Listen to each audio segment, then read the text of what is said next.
እና ሀሳቡ እንደዚህ ነው እንግዲህ ሌሎቻችሁም ሀሳቡን እንድትረዱት።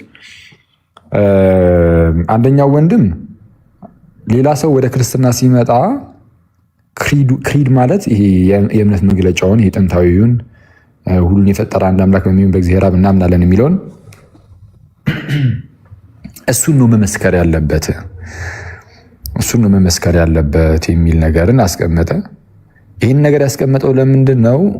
አይ ቲንክ አንድ ሰው ከእስልምና ወደ ፕሮቴስታንት መጥቻለሁ ብሎ ተናግሮ ልክ እንደ ሙስሊሞች ነው ጴንጤዎቹ ህዝቡን ሻሃዳ የሚያስይዙት። ማለትም ወይም ደግሞ እንግዲህ ጌታን አስቀበል ነው የሚሉት ሙስሊሞቹ ሻሃዳ ሲያዝን ምናምን የሚሉት የተመሳይ ነገር ነው። አንድ ሰው ዝም ብሎ እዚሁ ሚዲያ ላይ አይ በቃ አየር ላይ ክርስትናን ተቀበልኩኝ ሊል ይችላል። ማለት በቃ እዚሁ ሚዲያው ላይ እዚሁ ቲክቶክ ላይ ማለት ነው ገስት ላይ ቁጭ ብሎ ሊደን ምናምን ይችላል። እኔ በጣም ነው የሚያስቀኝ በእውነት። ማለት ምንድን ነው የክርስቲያን ታዲያ ጥቅሟ ምኑ ጋር ነው ታዲያ? ማለት የሆነ ፊዚካል የሆነ ፕሬሰንስ ይጠይቃል። ቤተክርስቲያን የምርም ቤተክርስቲያን ተልእኮን ተቀበላለች። ምን እንድታደርግ? እንድታስተምር፣ እንድታጠምቅ። ስለዚህ ሰዎችን የጌታ ደቀ መዛሙርት እንድታደርግ። ቲክቶክ ላይ የጌታ ደቀ መዛሙርት አታደርግም ሰውን። አሁን እኛ ጋር ከፕሮቴስታንት ወደ ክርስትና የመጡ አሉ ብዙ። ግን ደግሞ እዚህ ገዝተ ላይ አምጥተህ እዚህ ጋር አስወጥተህ እንደዚህ በል እንደዚህ በል ምናምን ብለህ በቃ እናንተ ክርስቲያን ሆነሃል፣ ጌታን ተቀብለሃል፣ እንደዚህ የሚባል ነገር አናረግም፣ አንልም፣ አይቻልም። የለም ግዴታ በአካል መገኘት አለበት። ሰውየው በአካል ተገኝቶ ጌታችንና መድኃኒታችን ኢየሱስ ክርስቶስ የሰጠውን ለኢርሲያን የሰጠውን ያንን የአገልግሎት ኃላፊነት ኢርሲያን ተወጣ። ያ ሰውም ያንን ነገር አድርጎ ማለትም ተምሮ ተጠምቆ የእግዚአብሔርን ጸጋ በመካፈል በዛ ውስጥ በኢርሲያን ውስጥ ይጨመራል፣ ከጌታ ጋር አንድ ይሆናል። አይ እንደዚህ አላደርግም ካለ ግን ወደ ቤተ ክርስቲያን አይጨመርም። ዝም ብሎ እዚሁ ቲክቶክ ላይ ያሉ ጀሞች ላይ ሊጨመር ይችላል። ዝም ብሎ እንደዚሁ እንዲሁ ኖርማል እንደ ስጋ ማለት ነው። ግን እውነተኛ የሆነ መንፈሳዊ የሆነ በረከትን ለማግኘትና ከክርስቶስ ጋር አንድነትን ለመመስረት በክርስቶስ በኩል ያለውን ደግሞ የእግዚአብሔር ልጅነትንም ለማግኘት ምናምን ግዴታ ፊዚካሊ ኢንፐርሰን ቤተክርስቲያን ሄዶ ተገኝቶ በአካል ተገኝቶ መጠመቅ አለበት። እና ጴንጤዎቹ ጋር እንደዛ አይደለም። ጌታን መቀበል የሚፈልግ አንድ ቁጥርን ይጻፍ ይላል። እኔ በጣም እኮ ነው የሚያስቀው። ከዛ ምስኪን አንድ ሰው ደግሞ ካለ አሁን ግን ላይ የለም፣ በፊት ነው አንድ ቁጥር ይጽፋል። እሺ ገባ ገስት ላይ ገብተ የሆነ ወንድም ይህንን በል ስላለ በቃ ጌታን ትቀበላለህ። ከዛም በቃ ክርስቲያኑን ካለቀ ከዛ ደግሞ ያው ስትሄድ ያው እንትን አድርግ ሊሉ ይችላሉ። ኦፍኮርስ አሁን ቸርቾች ጋር ህብረት አታድርግ እያሉ አይደለም እንደዚህ ሲያደርጉ። ግን ክርስትናን ግን ያገኘው ኦልሬዲ ሰውየው ግን የዳነው ጌታን የተቀበለው ጌታን ያገኘው ከጌታ ጋር አንድነትን የፈጸመው ዳግመኛ የተወለደው ምናምን ቲክቶክ ላይ ነው። ቲክቶክ ላይ ጣጣውን ጨርሶ ምድር ላይ ወዳሉ ደግሞ አንዱን ቸርች ደግሞ መርጦ ደግሞ ይገባል ምናምን ነገር። እንደዚህ ያለ ነገር የለም። ግን ኤኒዌይስ እንደዛ ሲያደርጉ ጴንጤዎችን አይቶ ነው። እና ጴንጤዎቹ እንደዚህ ሲያደርጉ ደግሞ አይ ቲንክ እንግዲህ የተቃውሞ ሉትራን ወንድም ነው መሰለኝ። እና ጴንጤዎቹ ይህንን ሲያደርጉ እንዴት ነው? በቃ ሰይጣንን ክጃለሁ፣ ኢየሱስ ክርስቶስ እንደሞተልኝ አምናለሁ ምናምን በቃ የሆነች ያህል ነገር ማለት ነው። ማለት የሥላሴን ነገር ያልያዘ ስጋዊውን በስነ ስርዓት ያልያዘ ምናምን በቃ ለእኔ ለኃጢአተኛው ሞቶልኛል ተነስቶልኛል አይነት ነገር መሰለኝ የሚያስብሉት። እና ሙሉ እምነትን ይሄ አይይዝም። በቃ እንደዚህ ስላልክ ብቻ የምትድን ከሆነ ምንም ኦንሊ ጂሰሱም ለምሳሌ ኢየሱስ ክርስቶስ አሁን ሞቶልኛል ተሰቅሎልኛል ይላል እኮ በቃ አለቀ። ስለዛ ምንም ልዩነት የለም። ለመዳን የሚያስፈልግ ትምህርት አለ። ኮንፌስ የምታደርገው የምትመሰክረው የክርስትናን እምነት ነው፣ የምትድንበትን እምነት። የሥላሴ ትምህርት የምትድንበት እምነት ሃይማኖት ነው፣ ሃይማኖታችን ነው። ለምሳሌ የሥላሴን ትምህርት ሰው ግዴታ መመስከር አለበት፣ ማመን መቀበል አለበት ለመዳን ከፈለገ። አይ በሥላሴ አላምንም ግን ኢየሱስ ክርስቶስ ለኃጢአቴ ሞቶ እንደተነሳ አምናለሁ ቢል አይድንም። ይድናል?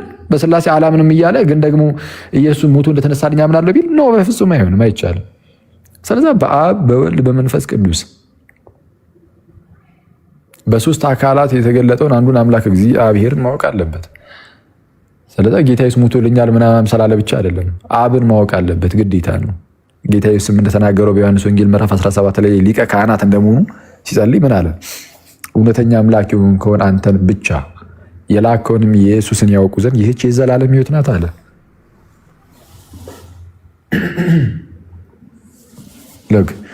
እውነተኛ አምላክ የሆንክ አንተን ብቻ የላከውንም ኢየሱስን ያውቁ ዘንድ ይህች የዘላለም ሕይወት ናት። ስለዚህ አብን ማወቅ የዘላለም ሕይወት ነው። ስለዚህ አብን ማወቅ አለብን። ደግሞ የላከውን ክርስቶስ የተላከውን ማለት ነው፣ ወይም ደግሞ አብ የላከውን ጌታን እርሱም ኢየሱስ ክርስቶስን ማወቅም ደግሞ ልክ እንደዚሁ የዘላለም ሕይወት ነው ብሎናል። ስለዛ አብን ማወቅ፣ ወልድን ማወቅ፣ ቅዱሱን መንፈስ ደግሞ ማወቅ ይጠይቃል፣ እሱን ስትቀበል ማለት ነው። ስለዛ በስላሴ ሳታምን ኢየሱስ ክርስቶስ ሞቶልኛል ተሰቅሎልኛል ምናምን ስላልክ ብቻ ትድናለህ የሚባል እንደዚህ አይነት ነገር የለም። እና ጥሩ ነው። አሁን ያኛው ወንድም ክሪዱን ማለት የእምነት መግለጫው መባል አለበት ማለቱ ጥሩ ነው። ግን አሁን ወንድማችን ቃሌ ግን ያለው አይ ይሄ እንደዚህ ማለት አለበት የሚለው ስህተት ነው እያለ ከሆነ ገና ክርስትና አልገባውም ማለት ነው። እንግዲህ እንደዛ እያለ ከሆነ አይ እኔ እንዲህ ለማለት ፈልጌ ነው ሊል ይችላል። ምናልባት ካለ እሰየው። ግን እውነቱን ለመናገር እኔም በዛ ደረጃ ስለማላን ያልጠብቀውም። እንግዲህ ሰው ለመዳን ግዴታው የሚመሰክረው የእምነት መግለጫውን መመስከር አለበት። ካልመሰከረ ምን ዋጋ አለው? ምንም ዋጋ የለውም። ሌላው ግን አይ እንደው መተህ በአንድ ልጁም በኢየሱስ ክርስቶስ እናምናለን ምናምን ነገር ስትለው አይ እንደው ልጁ ምናምን የሚባል ነገር እንዴት መቼ ይወልዳል ይልሃል ምናምን ለተባለው እንደዛ ሊልህ ይችላል። ከእስልምና ስለመጣ ያኛው ሰው ለተባለው እንዴ አሁን እኮ እየተባለ ያለው አስተምህረው ምናምን አምኖ ከዛ በኋላ እየመሰከረ ላለ ሰው ነው እየተነገረ ያለው። ስለዛ ኦልሬዲ አስተምህረዋል። ስለዛ በቃ ይሄንን ይመሰክራል። እንዲያማ ካልሆነ እንዴ ጌታ ተሰቅሎልኛል ምናምን ስትለውም እኮ እንዴ ጌታማ እንዴት ይሰቀላል? አልሰቀሉትም አልገደሉትም ነው የሚለው ምናምን ይልሃል። እንደዛማ ከሆነ እኮ ምን ይሄ ሲጀመር እንዲሁ ለመንቀፍ ያህል ብቻ እንደው ሰውን ብሎ አታክ ለማድረግ ያህል ብቻ ሚዲያ ላይ ወጥቶ እየተናገሩ ከሆነ ነው እንጂ ይሄ በጣም ሲምፕል ነገር ነው፣ ቀላል ነገር ነው። የእምነት መግለጫውን መመስከር ብቻውንም ደግሞ ክርስቲያን አያደርግም። የእምነት መግለጫውን መስክረ ግን ደግሞ ወደ ቤተክርስቲያን ሄደህ ካልተጠመቅ ክርስቲያን አትሆንም። ግዴታ መጠመቅ አለብን። ስትጠመቅ በዛ በጥምቀት ውስጥ ጌታን ኢየሱስ ክርስቶስን ታገኘዋለህ። በዛ በጥምቀት ውስጥ እግዚአብሔር አንዳች ታላቅ ስራን ይሰራል በአንተ ህይወት ውስጥ። ምን አይነት ስራን ይሰራል? ከልጁ ከክርስቶስ ጋር አንድ ያደርጋል በቅዱሱ መንፈስ አማካኝነት። ከክርስቶስ ጋር በዛ በጥምቀት ውስጥ አንድ ስትሆን ጌታ የአብ ልጅ ስለሆነ አንተም የእግዚአብሔር ልጅ ትሆናለህ። ኢየሱስ የእግዚአብሔር ልጅ ስለሆነ ከእርሱ ጋር አንድ ስትሆን አንተም በክርስቶስ በኩል የእግዚአብሔር ልጅ ትሆናለህ። ኢየሱስ የአብርሃም ዘር ስለሆነ አንተም በኢየሱስ በኩል የአብርሃም ዘር ትሆናለህ። ስለዚህም እንደ ተስፋው ቃል ምን ትሆናለህ? የአብርሃም ዘር ከሆንክ ወራሽ ትሆናለህ። ለእርሱና ለዘሩ እንደሚወርሱ ቃል ተገብቷልና እንደ ተስፋው ቃል ወራሽ ትሆናለህ። ይህን የምታገኘው ቲክቶክ ላይ የሃይማኖት መግለጫውን ስለተናገርክም አይደለም። ጥምቀት ግዴታ በአካል ተገኝተ የጸጋ መካፈያዎቹን ሚስጥራትን መካፈል አለብህ። ከቅዱስ ሚስጥር እየተካፈልክ ደግሞ ትቆያለህ ማለት ነው። እና በቃ ይዚናል ካልን በቂ ነው ለእኔ። እናንተ ሄዱበት።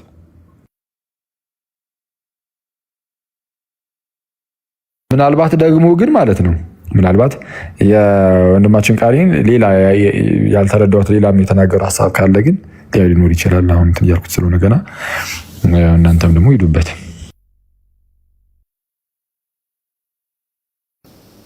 ወይ ዮሐድ ያኛውን ደግሞ ሀሳብ ታሳየዋለህ። የዛኛው ልጅ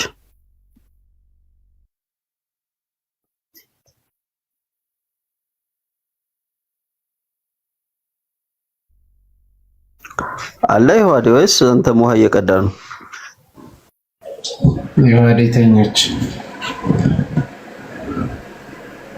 በእርግጠኝነት ተኝቷል። አይዞህ ንቃ። ቃሉት ያሰማልኝ። ኧረ አለውኝ ጽፌልህ ነበር እኮ አንተ ሰውዬ።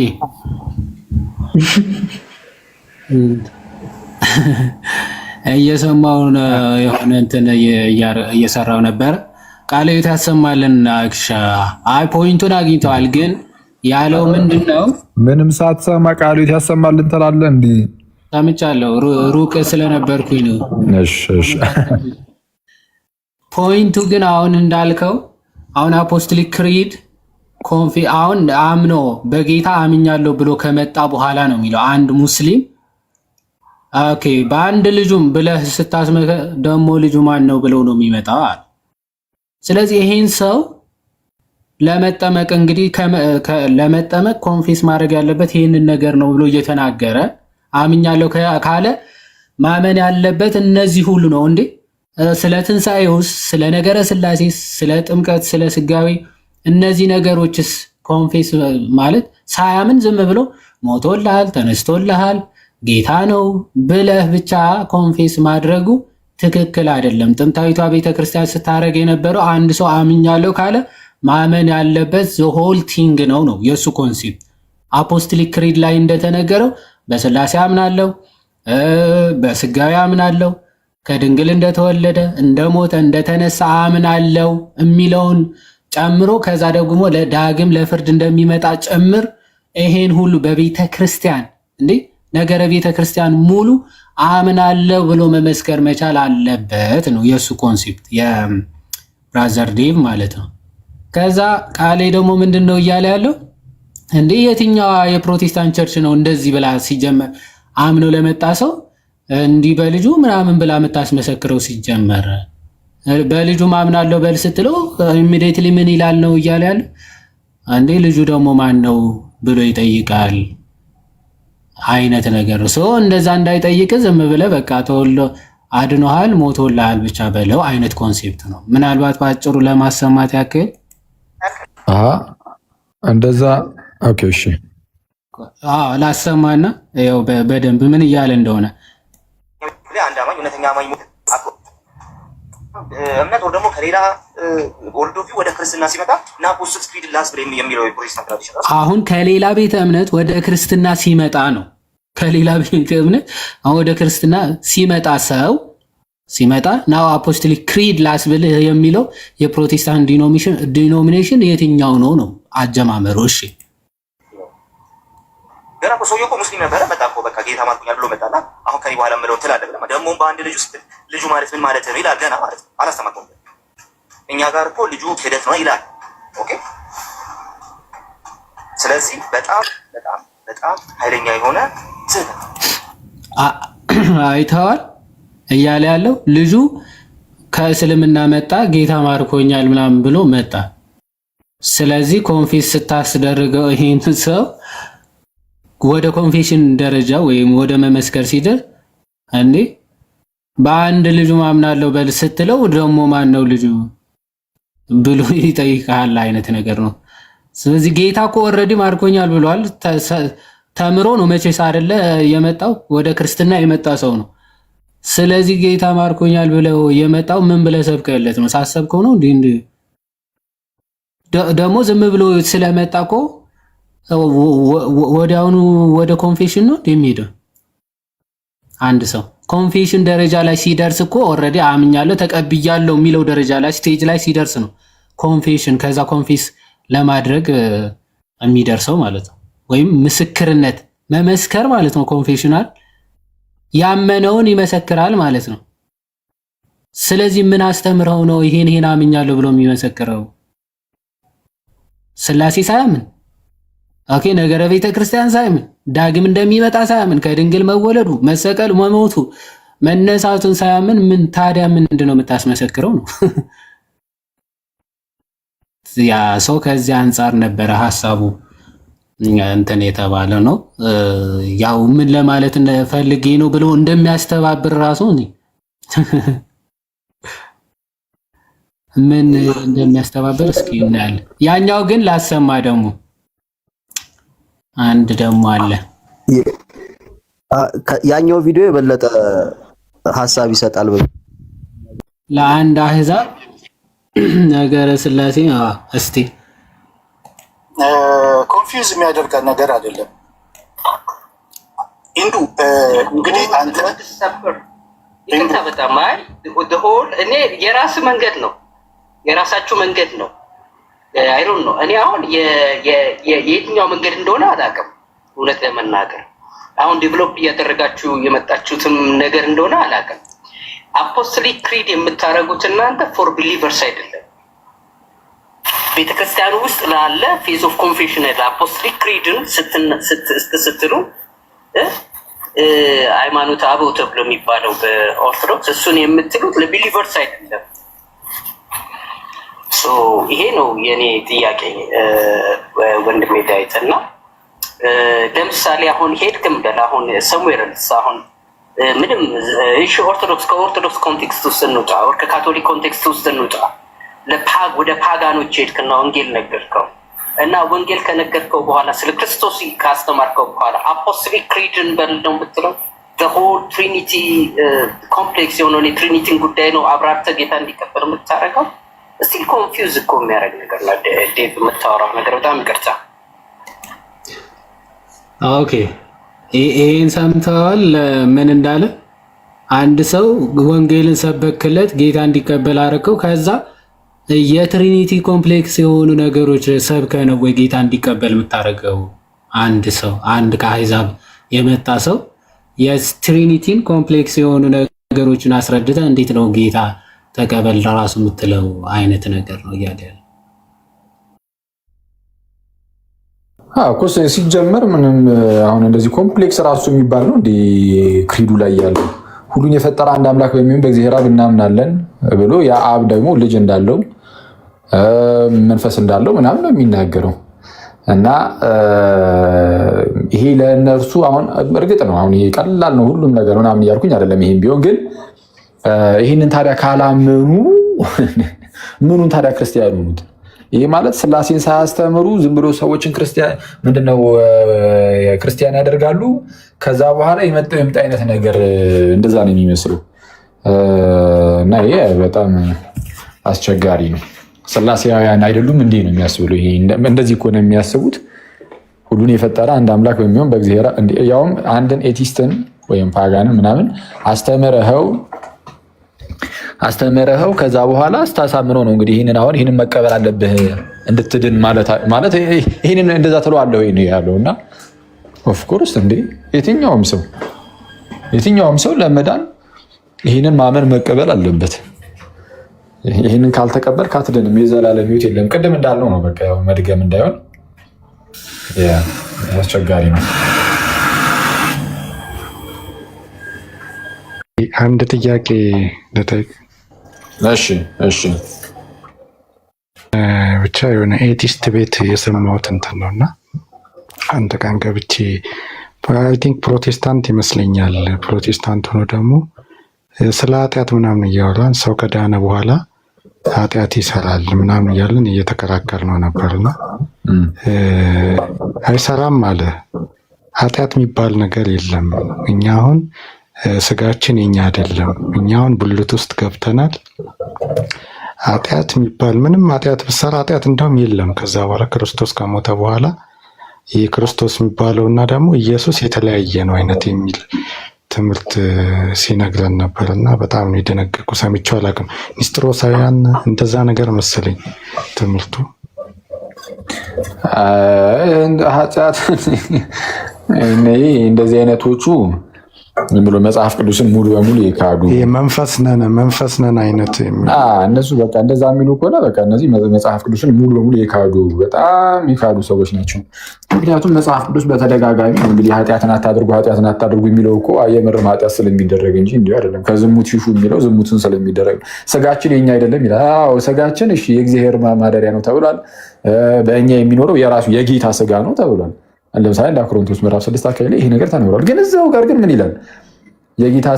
የጌታ ስጋ ነው ብሎ ራሱ የተናገረበት ምክንያት ምን ነበረ?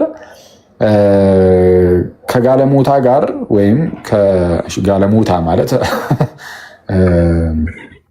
ፕሮስቲቲዩት ማለት ነው። ፕሮስቲቲዩት የሆነች ሴት ከእንደዚህ አይነት ሴቶች ጋር አትውጡ ይልና ማለት እንደዚህ አይነት የሆነ አደልትረስ የሆነ ነገር ውስጥ አትግቡ፣ ግንኙነት አትፈጽሙ ከእንደዚህ አይነት ሰው ጋር። የእሷ መሆኑ አይደለም ግን በቃ ወደ ዝሙት ምናምን ወደ እንደዚህ አይነት ቦታ ሰዎች ይሄዱ ስለነበረ ከእሷ ጋር ሄደ ዝሙት ስትፈጽም ሴክሹዋል በሆኑ ነገር ውስጥ አንድነት ይፈጠራል። አንድነት ስለሚፈጠር የጌታን ስጋ ሄደ የማን ስጋ ታደርጓለህ? የጋለሞታ ስጋ ታደርጓለህ። ከእሷ ጋር በዝሙት ስትተባበር የጋለሞታ ስጋ ይሆናል ስጋ። ስለዚህ የጌታን ስጋ እንዴት የጋለሞታ ስጋ ታደርጓለህ ይላል። አሁን የእኛ ስጋ የጌታ ስጋ ነው ካልክ በኋላ ራሱ በኃጢአት የጌታን ስጋ እንደዚህ ልትበክል ትችላለህ። ስለዚህ ምን ይላል? ምን አለ ዘበር? ከዝሙት ሽሹ። ሰው የሚያደርገው ኃጢአት ሁሉ ከገዛ ስጋ ውጭ ነው ይልና ዝሙትን የሚፈጽም ሰው ግን በራሱ በስጋው ላይ ይፈጽማል ይላል። ዝሙትን ይፈጽም በምን? በራሱ በስጋው ላይ። አየህ፣ ለምሳሌ መግደል ቢሆን፣ መዋሸት ቢሆን፣ ምቀኝነት ቢሆን፣ ምን ቢሆን ሌላ ሰው ላይ ነው እነዚህ ነገሮች ሁሉ የምታደርጉ። ዝሙት ሲሆን ግን ስጋህን ነው ስጋህን የራስ ስጋ ላይ ኃጢአትን ታደርጋለህ። ስለዛ ኃጢአት አለ ኦፍኮርስ። እና እነዚህ ዝም ብለው በጣም ከመጽሐፍ ቅዱስ ሀሳብ የወጡ ሰዎች ነው የሚሆኑት እንጂ ኃጢአት አለ። ክርስቲያኖች ኃጢአትን ማድረግ የለባቸውም። መጽሐፍ ቅዱስም ይናገራል። ልጆቹ ኃጢአትን እንዳታደርጉ ይህን እጽፍላችኋለሁ ብሏል ዮሐንስም በመጀመሪያ መልእክቱ ምዕራፍ 2 ቁጥር 1 ላይ ኃጢአትን እንዳታደርጉ ይህን እጽፍላችኋለሁ ይልና፣ ግን ኃጢአትን ብናደርግስ ግን ያው ስለምናደርግ ማለት ነው ስለምናደርግ እዛው ጋር ማንም ኃጢአትን ቢያደርግ ግን ይላል እዛው ጋር ስለ ኃጢአትን እናደርጋለን። ማንም ኃጢአትን ቢያደርግ ግን ተስፋ የለውም። አያችሁ፣ ማንም ኃጢአትን ቢያደርግ ግን ተስፋ የለውም። በቃ ሞቶ ይቀራል አይልም። እንደዛ አይልም። ኃጢአትን ብናደርግም ኃጢአት ማድረግ የለብንም። ግን ብናደርግም ግን ተስፋ አለን። ስለዛ ምን ይላል?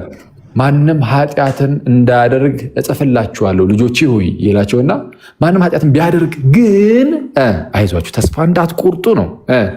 ከአብ ዘንድ ጠበቃ አለን፣ እርሱም ጻድቅ የሆነው ክርስቶስ ኢየሱስ ነው።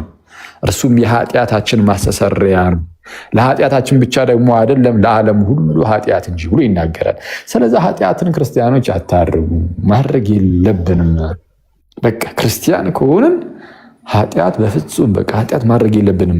ግን አሁን አያችሁ የለብንም ማለት አናደርግም ማለት እኮ አይደለም።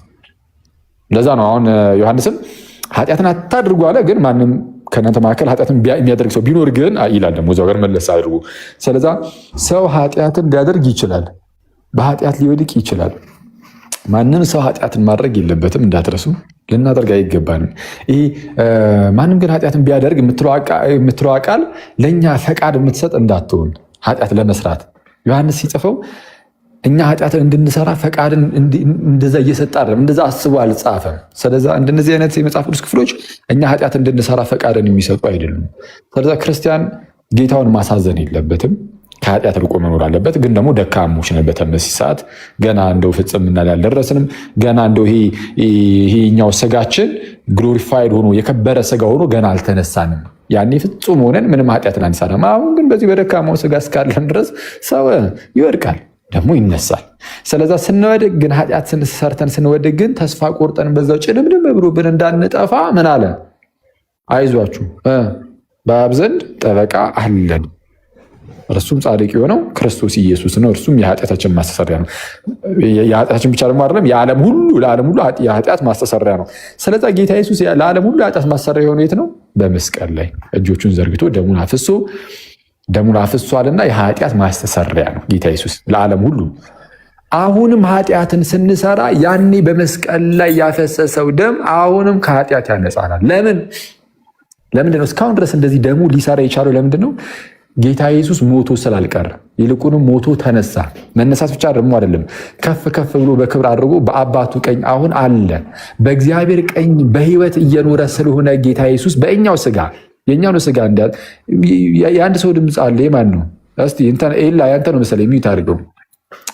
ጌታ ኢየሱስ በዚሁ ስጋ በተዋህዶ ስጋ ግን ደግሞ በትንሣኤ ስጋ ሞቶ ስለተነሳ ጌታ ኢየሱስ በትንሣኤ ስጋ ከፍ ከፍ ብሎ አድርጎ በአባቱ ቀኝ ተቀምጧል። በአባቱ ቀኝ ስለተቀመጠ በሕይወት እየኖረ ስለሆነ ሞት ስለማይዘው በመስቀል ላይ አንዴ የሰራው ያ ስራ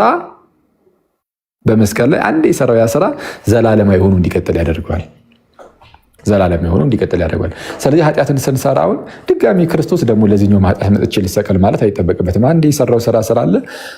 ምንድነው? ንስሐ ስንገባ ምን እናገኛለን? እንደዚህ አይነት የኃጢአት ስርየትን እናገኛለን። በማን? በክርስቶስ ደም። የኃጢአት ስርየት ካለ የክርስቶስ ደም አለ። የክርስቶስ ደም የሌለበት የኃጢአት ስርየት የለም። በቃ የኃጢአት ስርየት ያለበት ቦታ ሁሉ የክርስቶስ ደም አለ። ደም ሳይፈስ ስርየት የለም እንደተባለው። ስለዚህ ያ ደሙ ግን አንድ የፈሰሰው ደም ነው። ለዛ ነው ከፍ ብሎ ዮሐንስ በመጀመሪያ መልእክቱ እዛው ምዕራፍ 1 ቁጥር 7 ላይም የልጁም የኢየሱስ ክርስቶስ ደም ከኃጢአት ሁሉ ያነጻናል ብሎ የሚናገረው ለዛ ነው። ስለዛ ኃጢአትን ክርስቲያኖች ያመነ ሰው ሊያደርግ ይችላል። ማድረግ የለበትም ግን ሊያደርግ ይችላል። ካደረገም ግን አይዟችሁ ተስፋ እንዳቆርጡ፣ በቃ እኔማ እግዚአብሔር አይምረኝም ምናምን ነገር የሚል ሰው እንዳይኖር ማለት ነው። ምንም አይነት ኃጢአት ብንሰራ አንዳንድ ሰው ኧረ እኔ እንደው እንደዚህ አይነት ኃጢአት ሰርቼማ ኧረ እግዚአብሔር ይቅር አይለኝም የሚል ሰው አለ። እግዚአብሔር አምላክ ያንተን የአንድ ግለሰብ ኃጢአት አይደለም ከአዳም ጀምሮ እስከ መጪው ዓለም የሚነሱ የሰው ዘር ሁሉ የሚሰራውን ኃጢአት እሱን ሁሉ ሊያጠፋ የሚችል ነገር ነው መጥቶ የከፈለው ጌታ ኢየሱስ በመስቀል ላይ ደሙን ሲያፈስ። ከዛም በላይ ነው እውነቱን ለመናገር የማይወሰን ካሳን የከፈለው የማይወሰን ውለታን ነው ያሉ በመስቀል ላይ ጌታ ኢየሱስ። የአንተ የግለሰብ የአንድ ግለሰብ ኃጢአት በእግዚአብሔር ዘንድ እንደ ኢምንት ናት። ከአንተ የሚፈልገው እግዚአብሔር እንደው ይህን ሁሉ ኃጢአት ማሰርተ እስቲ እንደው መቼስ ይሁን እንጂ ምናምን አይደለም የሚል ኧረ ናልኝ ብሎ የሚጠብቅ ጌታ ነው እንዴ። ክርስቶስ ዓለምን ለማዳን ሲመጣ ጋይስ ዓለምን ለማዳን ሲመጣ ዓለም ውስጥ ማለት ነው የሚታዩ የኃጢአት ብዛቶችን ዝም ብላችሁ አስቡ። ያኔ ህዝቡ ሁሉ በድንቁርና ውስጥ ነው ያለው። ህዝቡ በጣዖታትን እያመለከ ህፃናትን እያረደ እየቀበረ የሆኑ ሰዎችን ለአናብስት እየሰጡ የሆነ ብቻ የሚያስጠላ አይነት ህይወትን የሚኖሩ በየቦታው በየስፍራው የሀገር ህዝብ እኮ ነው ያለው። በቃ ኃጢአቱ ሴክሹዋሊ በጣም ኢሞራል ይሆኑ ይሄ ሴክሹዋል ነገር ላይ በጣም ኢሞራል ይሆኑ በጣም እንደው ከአእምሮ ውጪ በሆነ መልኩ የሚጓዙ በጣም በርካቶችን እግዚአብሔር አምላክ አየ። ምድር ላይ አየና ምን ቢያደርግ ጥሩ ነው? ወደዳቸው። እንዲሁ በቃ ያው ኃጢአተኞች እኮ ናቸው፣ ግን አይ እንደዚሁማ በዚህ ኃጢአታቸውን አይደለም እነሱን። ስለዚህ ምን አደረገ? አይ ከዚህ በባርነት ካሰራቸው ከእንደዚህ አደገኛ ኃጢአትማ እነዚህን ሰዎች ማላቀቅ አለብኝ። ስለዚህ በቃ ክንዴን ልላክ አለ እግዚአብሔር አብ። አየህ ብርሃኔን ልላክ፣ ክንዴን ልላክ፣ ቃሌን ልላክና ልፈውሳቸው። ቃሉን ልኮ ፈወሳቸው እንደተባለ እርሱም ጌታችንና መድኃኒታችን ኢየሱስ ነው። የእግዚአብሔር ክንዱ የሆነው ጌታ ኢየሱስ ነው እና እግዚአብሔር ልጁ ኢየሱስን ላከ። ስለዚህ በኃጢአት ቀንበር ውስጥ በኃጢአት ባርነት ታስረው የነበሩትን እነዛን ሁሉ ህዝብ የራሱ ለማድረግ እግዚአብሔር ምን አደረገ? ልጁ ኢየሱስን ላከ። ልጁ ኢየሱስ ክርስቶስ የመጣው እነዚህ ሁሉ ህዝቦች ስለተወደዱ ነው። አሁን አንተ የምትሰራት አንዲት ኃጢአት እንደው በጣም እንደው መጥፎ እንደው ዝሙት ውስጥ ገብቻለሁ በጣም አደገኛ የሆነ ይሄ ሴክሹዋል ነገር ላይ አሁን ብዙ ሰው ቢፈተነው እንደዚህ ስለሆነ እንደው በጣም አስጨናቂ ነገር እንደው አድርጌያለሁ ፈጽሜያለሁ ሊል ይችላል። ለአእምሯችን የሚከብድ ነገር ሰው ሊያደርግ ይችላል። በጣም ለአእምሮ የሚከብድ ነገር የፈለጋችሁት ሊሆን ይችላል። ስቲል በቃ እግዚአብሔር የሚፈልገው ከዛ አሁን ካለህበት ባርነት አንተ ነፃ ማውጣት ነው የሚፈልገው እና የአንተ ኃጢአት ምንም ከእግዚአብሔር ምሕረት ጋር ንጽጽር ውስጥ አትገባም። ልክ እንደዚህ አይነት ኃጢአት ከዚህ የከፋ አደገኛ ኃጢአቶችን ያደረጉ በርካታ ህዝቦች አልፈዋል። ከአዳም ዘመን ጀምሮ አስቡት ምን ያህል ሰው እንዳለፈ። የመጀመሪያው ሰው ቃየልን አትመለከተውም? እንዲህ ላጥ አለ፣ ብድግ ያደረገ ወንድሙን ሲገድል ታይዋለህ። ወንድሙን አቤልን እንዴ በጣም የሚያስደንቅ እኮ ነው። ከማን ተማሩ እኮ የሚያስብለው በጣም ኤኒዌይስ ነው ከሰይጣን ተማሩ ነው የሚላለ ፊት ግን ኤኒዌይስ ብቻ ብድግ አድርጎ ወንድሙን ገደለ። አንዴ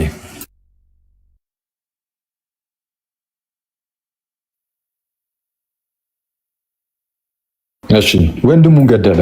አሁን ይሄ በእግዚአብሔር ዘንድ እጅግ የተጠላ ኃጢአት ነው። ልክ እንደዚህ አይነት ኃጢአቶች ደግሞ በዘመናችን ከዚህም የከፉ በጣም ብዙ ጊዜ ተፈጥሯል። እግዚአብሔር ግን ዓለምን እንዲሁ ወደደ ልጁ ኢየሱስ ክርስቶስን እስኪሰጥ ድረስ ተብሏልና አንተን አንቺም ይወዳችኋል። በቃ ምንም ለምን ነፍስ አታጠፋም? ነፍስ አጥፋ እየተባለ አይደለም። ለምን ነፍስ ያጠፋ ሰው አይኖርም? ምንም ያደረገ ሰው ለምን አይኖርም? ግን እሱን ግን እግዚአብሔር ይወደዋል። እንዲህ ያለ ነገር ቢያደርግ የዚህ ሀገር መንግስት ምን ያደርገዋል? ያስረዋል። ትክክል ነው፣ መታሰርም አለበት። የሀገሩ መንግስት ያስራል። ግን እግዚአብሔር አምላክ ግን ንስሐ ገብተህ ብትመጣ ግን ይምርሃል። ተጸጽተህበት ብትመጣ ምንም አይነት ነገር ምንም አይነት ኃጢአት ነው። ስለዛ የሆነ አንዳንድ ጊዜ የኔ ኃጢአት ብዙ ነው ምናምን ብላችሁ ወደኋላ ባክ አታድርጉ። ወይ እዛው እኔ እንደው ወደ እግዚአብሔር ብቀርብም አንዳንድ ሰው ደግሞ ምን ይላል? በጣም በቃ የኃጢአት ሱስ ሆኖብኛል ወደ እግዚአብሔር ልመለስ ብለህ ራሱ እኔ ማቆም የሚችል አይመስለኝም ይሄንን ኃጢአት ነው። ኧረ አይባልም፣ ይሄ ራሱ አይባልም ጋይስ። የፈለገ ጋይስ ሱስ የሆነ ኃጢአት ቢኖርብን ወደ እግዚአብሔር ከመምጣት ሊይዘን አይገባም። የፈጠነ እዛው ጉዳይ ላይ ሱስ ሆነብን የምትሉት ኃጢአት ላይ ንስሐ ገብታችሁ ቶሎ ብላችሁ ያንን ኃጢአት ከመስራታችሁ በፊት ከቅዱስ ሚስጥር ትካፈላላችሁ።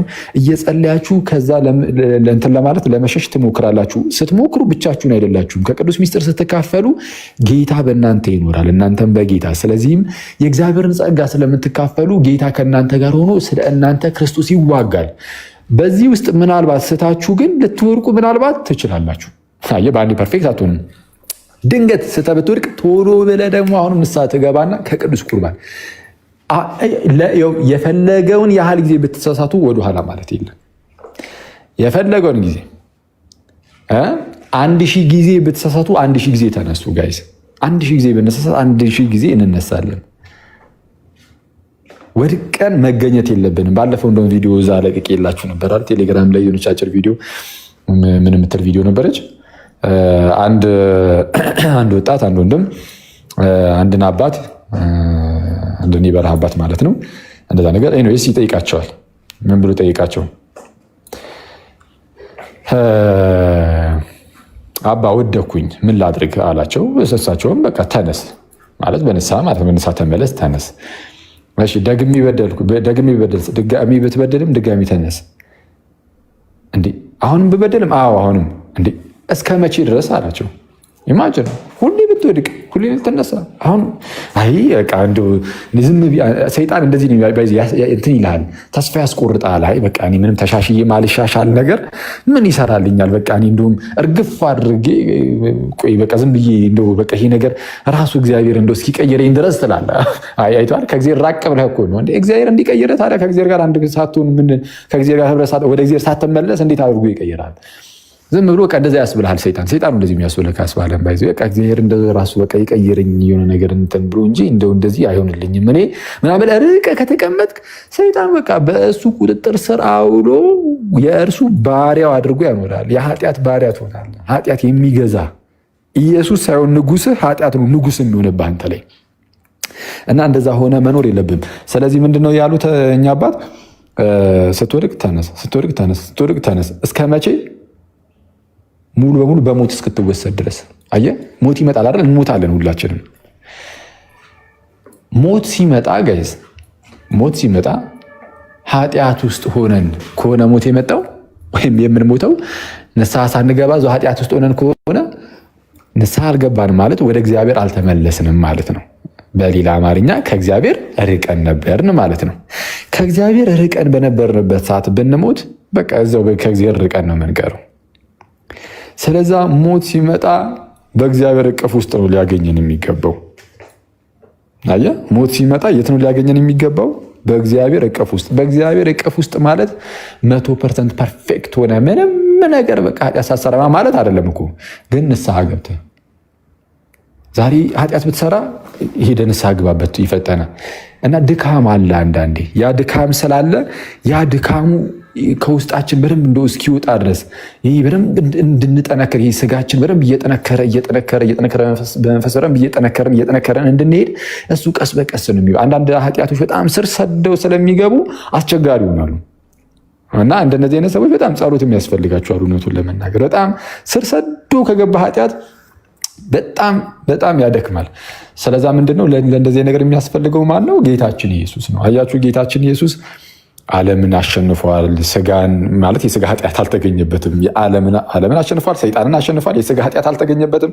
ስለዚህ እነዚህ ሶስቱንም ነገሮች ስላሸነፈ ጌታ ኢየሱስ ልክ ክርስቶስ በአንተ ሲኖር ከክርስቶስ የተነሳ አንተም ይህ በስጋ ኃጢአት እንዳትወድቅ ብርታትን ታገኛለህ። ከክርስቶስ የተነሳ ዓለም እንዳታሸንፍ አይዟችሁ እኔ ዓለምን አሸንፌዋለሁ ያለው ጌታ ከአንተ ጋር ስለሆነ ዓለምን ከክርስቶስ የተነሳ ማሸነፍ ትችላለህ። ሰይጣንን ጌታ ኢየሱስ ቀጥቅጦታልና ከእርሱ የተነሳ ሰይጣንንም ልክ እንደዚሁ ታሸንፋለህ።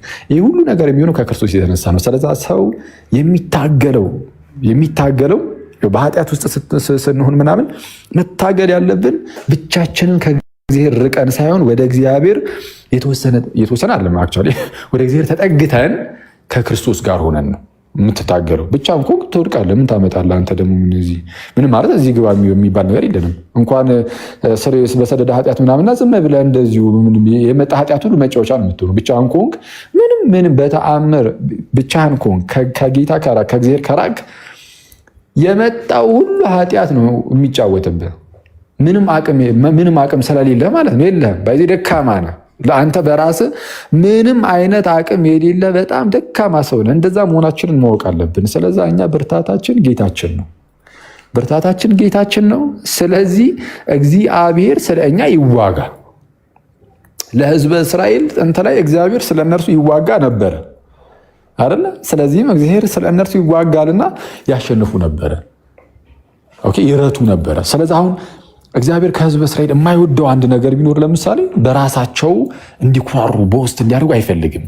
የሆነ አቅማቸው ከራሳቸው እንደሆነ እንዲሰማቸው አይፈልግም። ዳዊትን አንድ ጊዜ አንድ ወቅት ላይ ክፉኛ የቀጣው አንድም በዚህ ድርጊቱ ነበር። በነገራችን ላይ ዳዊት ሕዝቡን ቆጠረ ማለት በእርሱ ዘንድ ያለውን ሕዝቡን ቆጠረ። ዳዊት ሕዝቡን የቆጠረው ለምንድን ነው? ይህን ያህል ሕዝብን ያለ ነው ብሎ አየ። በዙሪያ ያሉ ሀገራትን ሊያስፈራራ አቅሙ አለን አይነት ነገር ማለት ነው። እግዚአብሔር ተቆጣ። እግዚአብሔር ቁጠር ሳይለው በራሱ ቆጠረ። ዳዊትን ከእረኝነት ያነሳው፣ ያከበረው፣ ያነገሰው፣ በሰው ሁሉ ፊት ሞገስን የሰጠው፣ በፊቱ የቆመውን ጎልያድን የዘረረለት አቅም የሆነው ጉልበት የሆነው ራሱ እግዚአብሔር ነበረ። ዳዊትም ከፊቱ የተደቀነውን ያንን ታላቅ የሆነውን ጎልያድን ሲሄድበት የሄደበት ምን ብሎ ነበር? ዳዊት አንተ ዛሬ በተገዳደርከው በእስራኤል አምላክ በሰራዊት ጌታ በእግዚአብሔር ስም እመጣብሃለሁ ብሎ ነበር የጣለው። ስለዛ የዳዊት ጉልበቱ እግዚአብሔር ነው። የዳዊት ተዋጊው እግዚአብሔር ነው። ግን ዳዊት የሆነ ሰዓት ላይ ግን አየህ የሆነ ትንሽ ፈርጠም ሲል የፈረጠመው ጡንቻውን ለማሳየት ሞከረ ማለት ነው፣ ህዝቡን በመምረጥ ያኔ እግዚአብሔር ቀጣው እና አሁን በሐዲስ ኪዳን እግዚአብሔር አሁንም ይዋጋል። አሁን በሐዲስ ኪዳን ያለን እኛ ክርስቲያኖች የጸጋ ዘመን ላይ ያለ ነው። ሕግ በሙሴ ተሰጥቶ ነበረ፣ ጸጋና እውነት ግን በጌታ በኢየሱስ ሆነ ተብሎ እንደተነገረው አሁን የጸጋ ዘመን ልጆች ስለሆንን አሁን በክርስቶስ በኩል በተገለጠው ጸጋ ዘመን ላይ ስለሆነ ያለ ነው። ውጊያችን ሁሉ ልክ እንደ በፊት እንደ እስራኤል ዘስጋ ስጋዊ ደማዊ አይነት አይደለም። አሁን ኤፌሶን ምዕራፍ 6 ላይ እንደተነገረው በቃ ውጊያችን ከመናፍስቱ ጋር ነው። ስለዚህ በዚህ ውጊያ ውስጥም አሁንም ቢሆን ተዋጊያችን እግዚአብሔር አምላክ ነው። እግዚአብሔር ተዋጊያችን ነው። እግዚአብሔር ተዋጊ ነው እና እግዚአብሔር ይዋጋልናል ስለ እኛ። ስለዚህ በእኛም በራሳችን መኩራራት የለብንም። ሁሌም በእግዚአብሔር ነው። በቃ ሄደን ውሽቅ ዳዊት ባይዘ እንደዛ ቢያደርግም በጣም የሚገርም በጣም ንስሐ በጣም የሚገባ አይነት ሰው ነው። እንደምታውቁት በጣም ዳዊት የንስሐ አይነት ሰው ነው እና በጣም የሚያስደንቅ በጣም ብዙ ኳሊቲዎች አሉት ዳዊት ማለት ነው። ሁልጊዜም ቢሆን የሆነ እግዚአብሔርን በቃ አንተ መሸሸጊያዬ ነህ ይሏል። እግዚአብሔር ከክፉ ሁሉ ማምለጫው እንደሆነ ያውቃል። እግዚአብሔር እረኛው እንደሆነ ያውቃል። ስለዚህ እግዚአብሔር ጠባቂው እንደሆነ ያውቃል። ልክ እኛም እንደዚሁ ነው መሆን ያለብን። መሸሸግ ብንፈልግ ሮጠን ወደ እግዚአብሔር ልክ እንደ ሕፃን ልጅ በእግዚአብሔር ፊት በቃ እንደ ሕፃን ልጅ ነው የምንሆነው። አንድ ሕፃን ልጅን እዩት። በዙሪያችሁ ያለ የሆነ ሕፃን ልጅ ካየ የሆነ ነገር ቢያጠፋ ራሱ የሆነ ቦታ ሄዱ ምንድነው የሚያደርገው? እነዛኛዎቹ የሆነ ያጠፋበት ቦታ ላይ ቢቆጡት ወይም ለመማታት የሆነ ነገር ቢነሱ ወደ ወላጆቹ በጣም ሮጦ እናቱ እቅፍ ስር ሄዶ ይገባል። ወይም አባቱ ካለ አባቱ እቅፍ ስር ይገባል። አየህ፣ ልክ እንደዛ በእግዚአብሔር ፊት እንደ ሕፃን ልጅ ትሆናለህ። የሆነ በቃ የማትችለው አቅም የማይፈቅድ ነገር በመጣበት ቁጥር ሮጥ ሄደ አባት ስር ሽጉጥ ማለት ነው። በእግዚአብሔር እቅፍ መግባት፣ በክርስቶስ እቅፍ መግባት። ያኔ እንግዲህ ከእግዚአብሔር እቅፍ ፈልቅቆ እና የእግዚአብሔርን እጅ ፈልቅቆ ከእግዚአብሔር እጅ አንተን አውጥቶ ማጥቃት የሚችል ካለ ያድርገው። ግን ማንም አይችልም። ማን የእግዚአብሔርን እጅ ፈልቅቆ አንተን አሁን ከአባትህ እቅፍ ማውጣት የሚችለው? ማንም አይችልም። ምን ካላደረክ በስተቀር አንተ ራስህ ከአባትህ እቅፍ ኮብልለህ ካልወጣህ በስተቀር ማለት ነው። አየህ፣ ኮብልለህ ካልወጣህ በስተቀር። ስለዚህ ምንድን ነው የሚያደርገው? አያችሁ፣ ሰይጣን መጥቶ እግዚአብሔርን እጁን ፈልቅቆ እናንተን ማውጣት ስለማይችል ራቅ ብሎ ትርኢት ያሳያችኋል። እናንተ ምን ያደርጋል? ለምሳሌ ዝሙቱን ምኑን ያሳያችኋል። ከእሱን ስታዩት የስጋ ፍላጎቱ እንደዚህ አይነት ነገር ሲመጣባችሁ ራሳችሁ ወደ ዝሙቱ ትሄዳላችሁ። ይሄ ነፃ ፈቃድ ስላላችሁ ይሄ የእናንተ መብት ነው። እናንተ መብት ነው። ተኩላው መጥቶ ከእረኛው ከክርስቶስ ነጥቆ የሚወስድ በፍጹም እንደዚህ መገዳደር የለም ማለት ስለማይችል አቅሙ ስለማይፈቅድለት ማለት ነው። ሰይጣን ተኩላው አቅሙ አይፈቅድለትም። እረኛውን አልፎ በጎቹን ለመንጠቅ ማንም ከእጁ ሊነጥቃቸው አይችልም። ጌታ ኢየሱስም ብሎናል ይሄንን ዮሐንስ 10 ላይ። ግን አንተ ራስህ ግን ልትሄድ ትችላለህ። እንደዚህ አይነት ኃጢአቶችን እያየ ልትሄድ ትችላለህ። ስለዚህ ያኔ ኃጢአቱን እያደረክ ከጌታ እየራክ ትኖራለህ። አየው። ስለዚህ ያኔ የፈጠነ ግን ቶሎ ብለህ ውስጥ ያለው መንፈስ ቅዱስ ስላለ ስለሚወቅስህም የፈጠነ ወደ እግዚአብሔር መሮጥ ነው። ወደ እግዚአብሔር ስትሮጥ ግን እንደዚህ በቀላሉ ዝም ብሎ የሚያይ ይመስላል ሰይጣን። በተአምር ይጎትታል።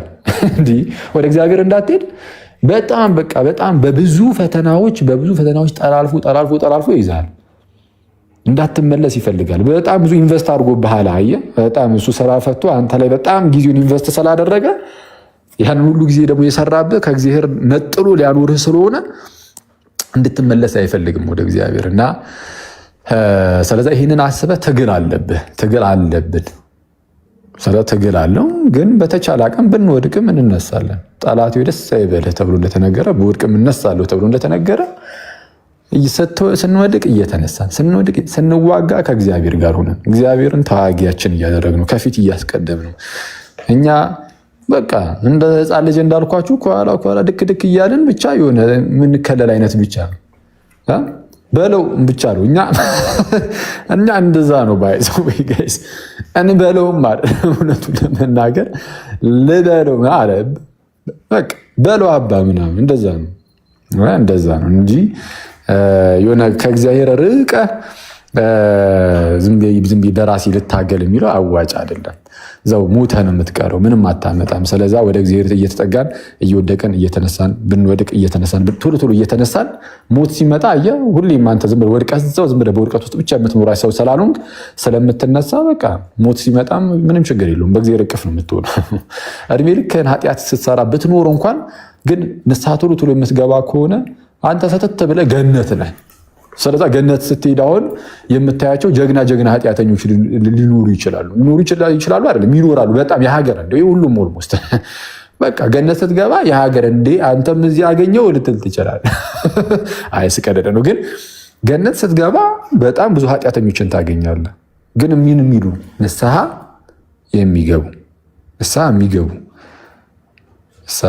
ስለዛ በቃ ንስሐ ተስፋ አለመቁረጥ ነው በእግዚአብሔር። ኧረ እናንተ ስለፈለፋችሁኝ በቅዱስ ሚካኤል የሆነች ነገር ልቀማምስበት በሉ ይበቃል። ጀግና ኃጢአተኛ ታገኛላችሁ ብለህ ጸዴ ህዝቡን ሁሉ ጀግና ኃጢአተኛ ልታረገው ነው ወይ ልታረገው ነው እንዴ? ይሄ ሁሉ ሰብከህ ትላለህ። መተ መጨረሻ ላይ አቦካው እኮ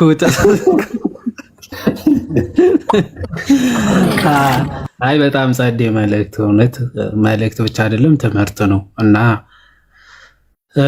አንዳንዴ ዝም ብሎ ከመከራከር ምናምን እንደዚህ ህይወትን የሚያንጹ ህይወትን የሚጠቅሙ ትምህርቶችን መማማር ምናምን በጣም አሪፍ ነው። ክርስቲያን በህይወቱ መስራት አለበት። ስብከት ብቻ ሳይሆን ህይወትን መኖር ይገባልና ህይወታችን ላይ እንስራ። ያው ሌሎቹ እንደምናመጣቸው ወይም ደግሞ እንዲመጡ እንደምንፈልጋቸው ሁሉ ቤት ውስጥ ያለንም ወደ እግዚአብሔር መሸሸግ መቅረቡ ምናምን በደንብ እንስራበት። እግዚአብሔር አምላክ ሁላችንም ይርዳን። ከዚህ በኋላ ሀሳብ ከተጨመረ እንዳይቦካ አኬ ጸዴ አድርጎ ስላጠቃለለው እና ቃል ታሰማልን። አክሻ እግዚአብሔር አምላክ ረጅም እድሜ ከሙሉ ጤንነት ያድልልን፣ ፍጻሜን ደግሞ ያሳምርልን። እሱ ነው ዋናው። ያ ብላ ሰዓቱ እየደረሰ ነው። አራው በእናት ያ እና እናመሰግናለን ሰዎች። ጸዴ ሴሽን ነበረ። ጥሩ ትምህርት ተማማ